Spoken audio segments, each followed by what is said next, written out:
Hey everyone, in this quick tech how-to video, I'm going to show you how to organize your home screen on an iPhone by creating and editing folders. Before we begin, this is what we'll be working with. It's a typical page on your iPhone of a bunch of downloaded apps. This might not be an issue until you have an entire screen filled like this. You can instead group similar apps together by creating folders, and in the end can end up with a simple screen like this. To create your first folder, find two apps that are similar. For instance here, Kanopy and Netflix are both streaming platforms. Press and hold on Netflix, and on the pop-up that appears, tap Edit Home Screen.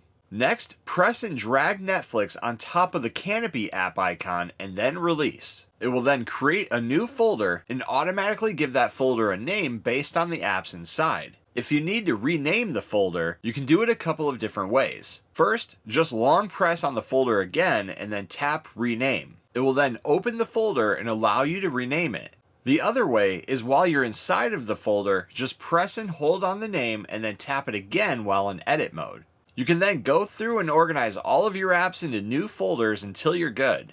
If you want to move apps out of a folder, while inside, just press and hold on the app icon, and then once you're in edit mode, just drag the app out of the folder area. If you have an issue pulling the app out, once you're in edit, just release your finger and then press and drag it again. It will then take you back to the home screen where you can either drop it there or move it to another folder. And finally, if you want to delete a folder, just drag all the apps out from within a folder and it'll automatically delete it when you remove the last one. You can then take it one step further by organizing the folders then alphabetically by long pressing on the first folder and once in edit mode, just dragging them into order.